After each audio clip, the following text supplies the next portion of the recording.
Assalamualaikum warahmatullahi wabarakatuh. Perkenalkan, nama saya Iko Mantri Widiantara. Saya di sini sebagai pemateri 1 pada materi Parallel Epidemiology Spread Simulation. Latar belakang kenapa saya mengambil materi ini: yang pertama, penyebaran penyakit sulit diamati secara langsung. Yang kedua, simulasi membantu memahami penyebaran penyakit secara luas. Dan yang ketiga, ada model Seir menggambarkan proses epidemi yang akan kita amati. Yang keempat, ada komputasi paralel mempercepat simulasi populasi skala besar. Di sini ada analisis kebutuhan. Jadi yang pertama kita butuhin itu ada sistem mensimulasikan penyebaran penyakit pada 10.000 agen. Dan yang kedua, ada menggunakan model Seir untuk perubahan status agennya.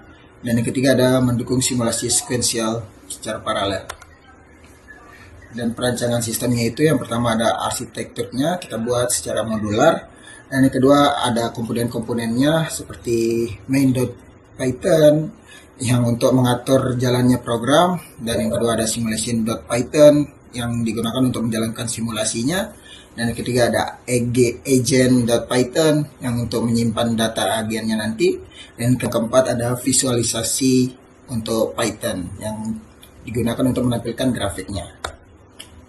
Dan di sini ada contoh dari perancangan arsitektur yang telah kita buat, yang dimana ada seperti di gambar itu, ada worker proses 1, 2, 3, dan 4, baru dilanjutkan ke global state aggregation, yang dimana disitu dihitung total share per time step-nya, yang lalu akan disimpan ke statistik log, dan yang terakhir itu bakal pindah ke output layer. Dia bakal muncul kayak kurva share, statistik log, dan benchmark report. Ya, segitu dari saya, dilanjutkan oleh teman saya. Di sini saya akan melanjutkan penjelasan dari Iko Mantri Widiantara. Sebelumnya perkenalkan, nama saya Emaril Fernanda. Di sini terdapat perancangan flowchart system. Di dalam flowchart ini terdapat mulai, kemudian dikondisikan jika kondisinya benar, maka akan keluar output, kemudian berakhir di output terakhir. Di sini kemudian implementasi sistem. Teknologi dibagi menjadi 3. Python sebagai bahasa pemrograman. Yang kedua, multiprocessing untuk komputasi paralel. Yang ketiga, matplotlib untuk visualisasi hasil.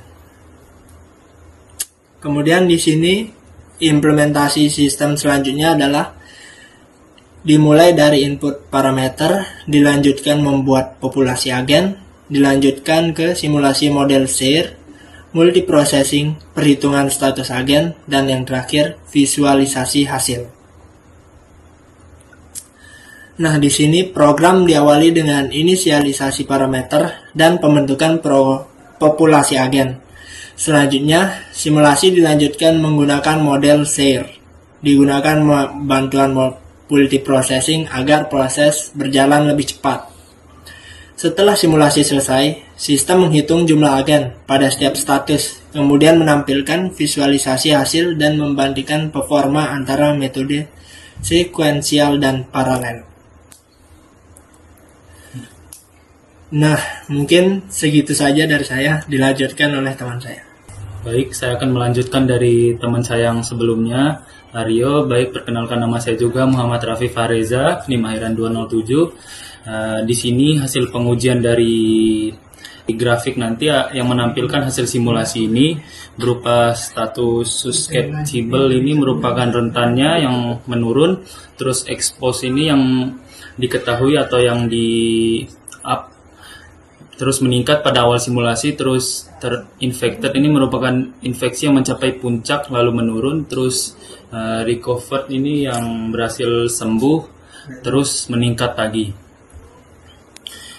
Terus setelah ini merupakan kurva yang menampilkan hasil dari sebelumnya, di mana garis biru ini susceptible merupakan rentannya, expose ini merupakan yang berhasil terekspos, yang dimana sempat naik namun turun kembali, terus yang terinfeksi juga, lalu yang sudah sembuh itu garis hijau.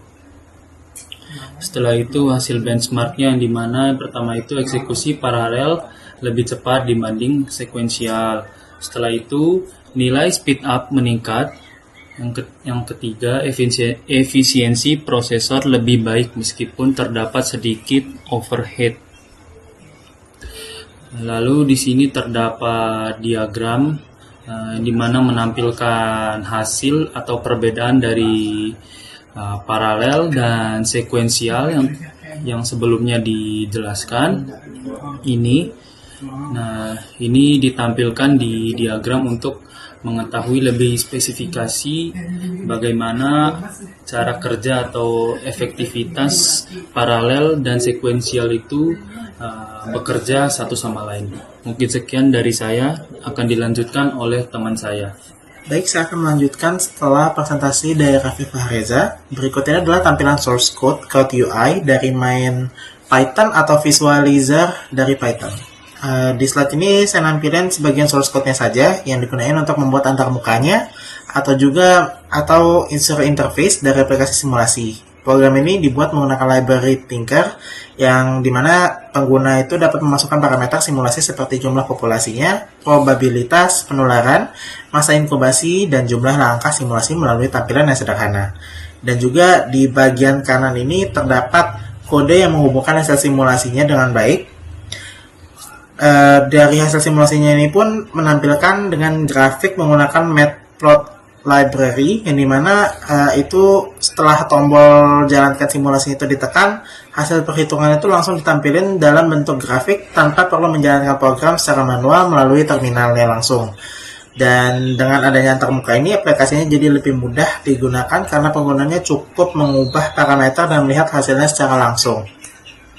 Dan next kita ke halaman selanjutnya. Di sini juga ada source code dari agent Python-nya. Di slide ini itu nunjukin file agent. Dan file ini merupakan dasar dari keseluruhan simulasi karena berisi kelas agent yang mempresentasikan satu individu dalam populasi.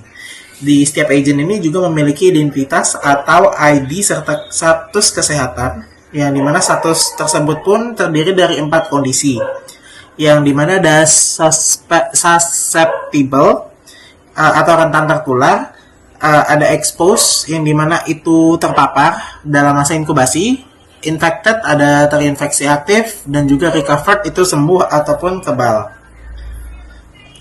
Dia tidak menularkan lagi kalau yang di bagian recovered. Jadi konsep ini ngikutin model epidemiologi SEIR yang banyak digunakan dalam penelitian penyebaran penyakit. Dan lanjut untuk ke slide selanjutnya. Di sini adalah source code test simulation. Di slide ini dia nampilin file testnya. Di file test ini juga digunakan untuk ngelakuin pengujian terhadap program agar semua fungsi berjalan dengan normal ataupun benar. Beberapa pengujian yang dilakukan antara lain memastikan objek agent berhasil dibuat, mengecek proses dan inisialisasi populasi, menguji perubahan status dari satu fase ke fase berikutnya, serta membandingkan hasil simulasi secara sekuensial dan paralel. Dengan adanya testing ini pun juga program menjadi lebih andal karena setiap perubahan kode dapat langsung diketahui apakah menyebabkan kesalahan atau tidak. Selanjutnya kita masuk ke dalam hasil simulasi.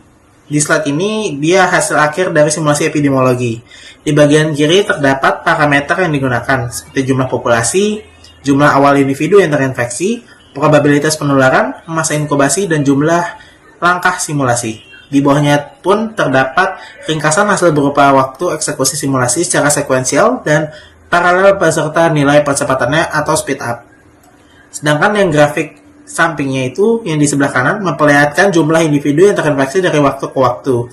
Garis merah pun menunjukkan hasil simulasi sekuensial, sedangkan garis biru menunjukkan hasil simulasi paralel. Bisa dilihat bahwa kedua grafik ini hampir sama. Jadi dapat disimpulkan bahwa proses paralel menghasilkan hasil yang konsisten dengan sekuensial, namun waktu eksekusinya lebih cepat karena beban komputasi di bagian beban komputasi itu dibagi ke beberapa core processor. Hal ini menunjukkan bahwa metode parallel processing mampu meningkatkan efisiensi simulasi tanpa mengubah hasil perhitungannya. Dan kita masuk ke dalam slide terakhir di mana itu kesimpulan. Jadi dari tes simulasi ini, hasil implementasinya dan juga pengujiannya, parallel epidemiology spread simulation ini berhasil mensimulasikan penyebaran penyakit menggunakan agent-based model dan mode SEIR Kami menggunakan agent base model, ada jumlahnya 10.000 agent, dan penerapan multiprocessing ini mampu mempercepat waktu eksekusi dibandingkan metode sekuensial, sehingga performa sistem menjadi lebih baik. Selain itu, struktur program yang modular memudahkan proses pengembangan dan memungkinkan sistem untuk dikembangkan lebih lanjut pada penelitian berikutnya. Sekian dari presentasi kami, terima kasih. Assalamualaikum warahmatullahi wabarakatuh.